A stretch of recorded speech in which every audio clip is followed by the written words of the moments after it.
If you're watching it from 2199, this is about how the Matrix started for us. There is a startup in Australia who are actually growing live human neurons and then integrating it in a traditional computer chips in order to advance AI. Seriously, this is the closest thing to the Matrix I've ever seen. What happens when you put a biological brain in a computer chip? Let's find out. In designing modern AI chips, we derive a lot of inspiration from humans' brain. We are trying to replicate it in silicon, to replicate it architecture and computing schemes, and finally to fill it in with mind. Cortical Labs, a startup based in Australia, is building so-called dish brain chip. They grow a group of neurons, so brain cells, in the lab, and then they incorporate it into a computer chip. And it works because both computer chips and neurons communicate with electrical pulses. I'm not sure if you've heard about the Matrix, but the original pitch for it was that people were being used as computers by the machines. What we're doing is closer to the spirit of the Matrix than the original movie. The major advantage of this approach is that neurons can actually think on its own. They can change its shape, grow, replicate, or even die in response to the demand of the system. At first, Cortical Labs use neurons from mouse embryos, but right now they are using only human neurons in their chip. We did find that the cells from people had a 30% increase in learning rate compared to mouse cells. Good news, there is no brain invasion required. Cortical Lab team grows neurons artificially, but they turn out to be the same as neurons were taken from our gray matter. How do they do it? They can morph human skin cells back into stem cells and then make them grow into actual human neurons.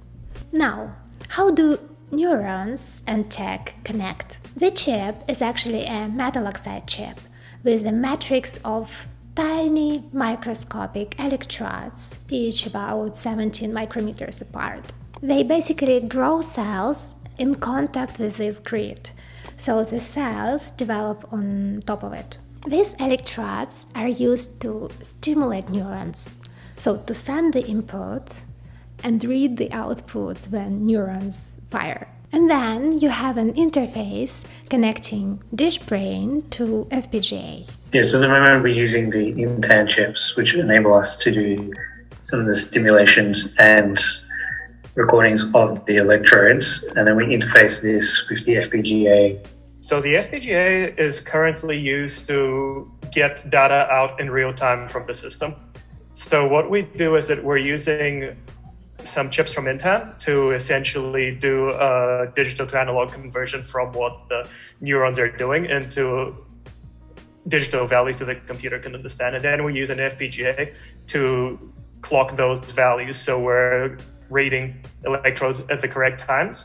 Neurons are simulated with very faint electrical signal in the range of microvolts, so very slight change in the voltage. As neurons are actually alive, you need a life supporting system for them. So basically you need to feed them, which means any device that will use Cortical Labs technology will need refills of nutrients-rich material. Just imagine one day having an excuse like, sorry guys, I have to go home because I have to feed my computer. The company's first proof of concept is to train the human cells in a dish to play Pong. The reason why we picked Pong was because it was a fairly arbitrary game that is easy to see. It's not that we expect the neurons to only be playing Pong. It was just that this was a game that everybody knows what it is. These neurons are actually live in the game, where they're constantly stimulated. Every time the bow reaches the go area, we give the neurons a reward or punishment stimulus based on whether the paddle intercepted or missed the bow. This happens roughly once every 2 seconds. So in terms of gameplay, what we do is that we feed in the state of the game. And then after a certain length of time, if the neurons don't do what we want them to do, which is in this case, move the paddle to intercept the bow, then we punish them in some way. The most efficient way of punishing them is, surprisingly enough, just silence. So we essentially just cut them off completely from the game world. We just put them in a dark room if they completely misbehave and don't act the way we want them to do. And then the next time we find that there is actually an improvement in the play. This chip, this biochip, is actually based on the Carl Friston free energy principle, which comes from neuroscience and actually explains how our life and how our brain actually works. It says that any living system is working on maximizing the evidence of its own existence and minimizing the variation of free energy, which means it's trying to minimize the surprise. How to minimize the surprise? You have to make better predictions, or you have to act on the environment and make it to fit to your predictions, right? In this particular case, neurons are building the model of the world. In this case, it is the Pong game, right? And then they're adjusting this model based on the feedback they get in order to minimize the surprise. The novel thing we showed was that neurons self-organize themselves in such a way as to avoid punishment and maximize reward. And they do this using both short-term and long-term memory. And this compute is being powered by neurons. So it actually uses just the tiny fraction of power it would require running on a traditional computer chip. Just think about it. The human brain has 85 billion neurons, and our level of intelligence runs on only about 20 watts of power, which is enough just to light a bulb. The energy that neurons use comes from essentially sugar water, and the majority of energy consumed by the system is from the computer we use to decode the signals. The measure of efficiency that makes sense for our system is sample efficiency.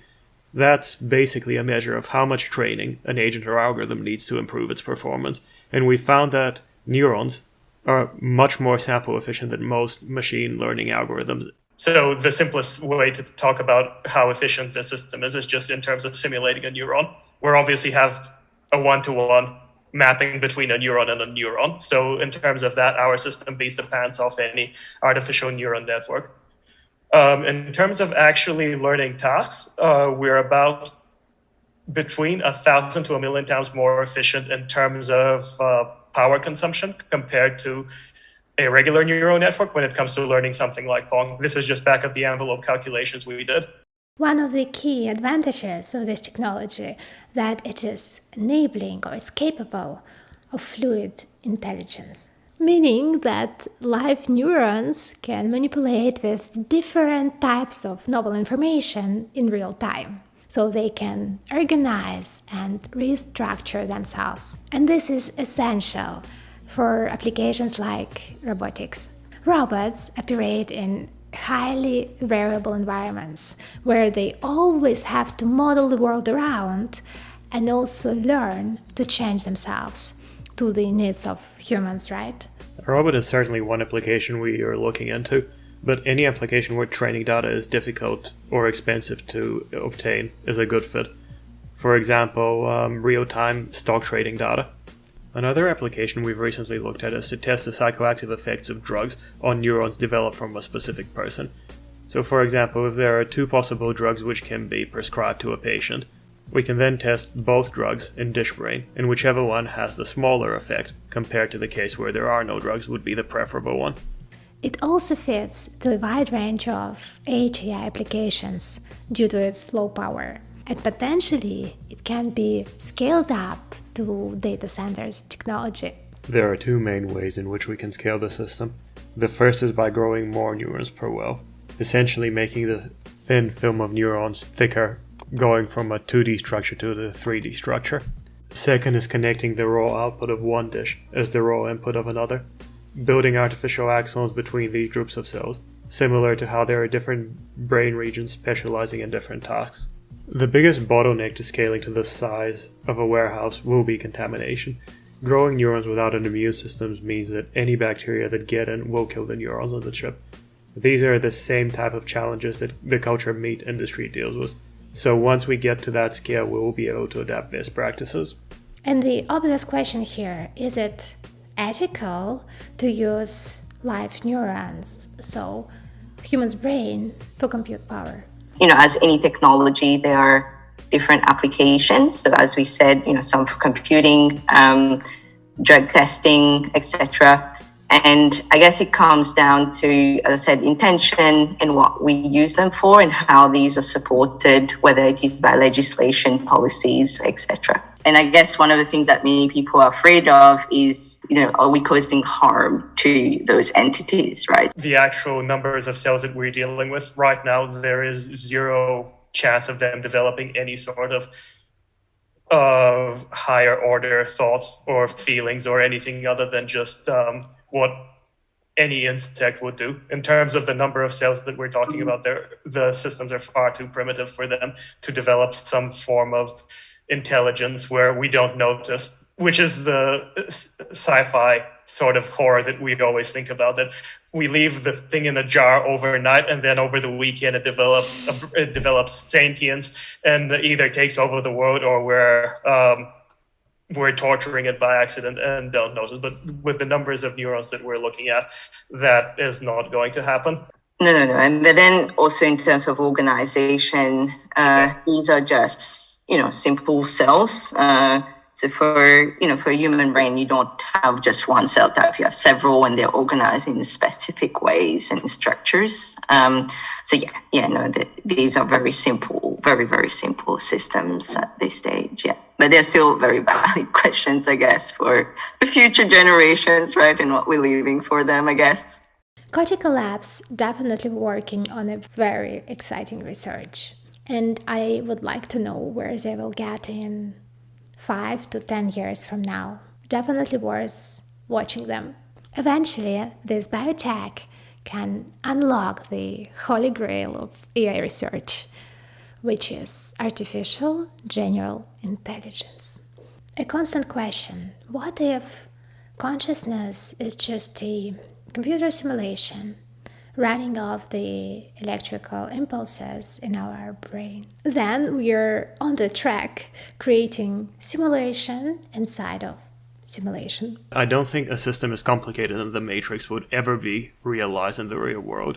Complex systems become unstable and crash far too often for something as big as a simulation of the whole world to run there for years and decades on end. We can't even keep something as simple as AWS, well, comparatively simple to the Matrix, running for a decade without major outages happening. And if the world crashed, then we would have noticed by now. But I do think that isolated and immersive virtual reality systems, which simulate the real world, will eventually happen. Make sure to share this video with your friends. If you want to support me creating these tech videos, the link to the Patreon is in the description below. Or you can become a member, so join this channel. Now you may like to watch another video about new neuromorphic chip, which replicates the architecture and the computing schemes of our brain. I will link it here. See you in the next video. Ciao!